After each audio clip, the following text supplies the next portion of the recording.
公司的楼梯间竟突然变成无尽循环的彭罗斯阶梯，无论采取任何方式推门，最后的结果都是无法摆脱空间的束缚，诡异的回到起点，让鹤立陷入无法挣脱的僵局。Am I dead? No. This isn't like hell or something?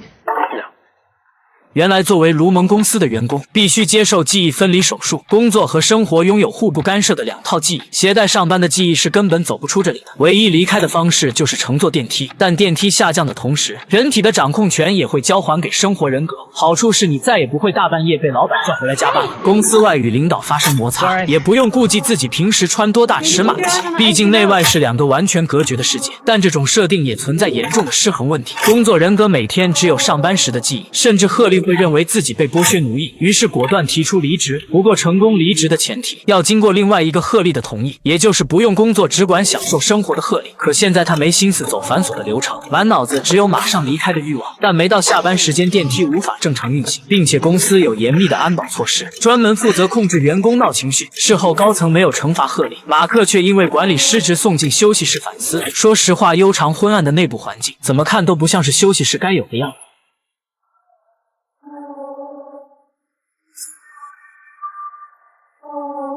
可能有人会觉得，既然不能走，那不如直接摆烂摸鱼，失去工作价值，老板自然会主动开除你。但现实是，欧文因长期精神紧绷，竟走神看到黑色液体，虽然只是幻觉，可还是令人极其恐惧。因为片刻的迟疑，欧文也被送进了休息室。再次回来，他已经情绪稳定，精力充沛。而鹤立将我要出去的文字以拼接的方式写在自己的手臂上，希望让外面的自己放他出去。马克却好心的提醒他，这些文字会被电梯扫描识别。即使这样，鹤立的欲望依旧强烈。他将写有文字的纸条塞进笔帽，封住笔帽唯一的开口，再掰断笔帽夹，随后试图用水将笔帽吞服。为了传递信息，他也是真的拼了。可惜他能想到的方法都是马克曾经玩剩下的。马克告诉他，就算不被他察觉，电梯的红外扫描也会发现他违反规定，倒是会有很多种方式取回他体内的东西。没办法，鹤立的希望只能再一次破灭。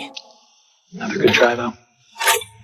既然避无可避，干脆不装了。鹤立火速跑到走廊尽头，用防火器材猛力砸向门玻璃，哪怕警报响起，他也不在乎。然后不顾被划伤的危险，拿着带有离职意愿的文字拼命伸向外面，只要头部也越过有效区域，生活人格就可以得知他要离职的想法。可惜最终他还是没能成功，被马克赶来阻止，而且他们还被安保逮个正着。高层哈莫尼对此非常愤怒，将鹤立也关进了休息室。但这次经历的花样可有所不同，鹤立需要在阴暗的灯光下不停念着固定的忏悔词，同时测谎仪会精准拿捏他的情感波动，必须真心诚意的内化忏悔才能过关。认为他缺乏感情，没有诚信，便不断的让他重读。这是一种心理上的鞭挞和规训，而非肉体上的摧残，迫使人如同小白鼠一般的煎熬。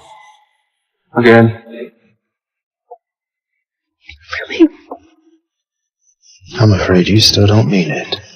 这也体现了卢蒙公司对员工的集权统治，试图磨灭员工的反抗意识，让他们老老实实的工作。最终，鹤立重读了1072遍才从休息室回来。可他上一秒以精神崩溃的模样进入电梯，下一秒就变得满血复活，继续上班。你以为这样就屈服了吗？其实通过多次的实践，鹤立已经学会如何骗过测谎仪了。这次他要以自己的4根手指为筹码，要求与外面的自己取得联系。哈莫尼见他是认真的，马上就让人去准备录像要用的设备。鹤立也录下自己要离职的诉求，希望另一个自己能放过自己。听起来是不是很别扭？鹤立拿着刚录制好的光碟下楼，等再次返回他手中已换回了答案。可即便他闹自残，生活人格也没有要终止合同的意思，甚至还恐吓工作人格，说出让他生不如死的威胁，言语中暗示他才是这具躯体真正的主人。这下进一步加深了工作人格的绝望和困惑。不用上班就有钱花，换做我也不想离职呀。其实生活人格一旦同意辞职，那工作人格不就永久消失了吗？你们说还有没有另一种可能？两个都是工作人格，压根就没有生活人格，每个都觉得自己是工作人格，成为资本大佬们无偿的生财机器。不过不管哪个鹤立都是头倔驴，接下来他会用更极端的方式向对方示威。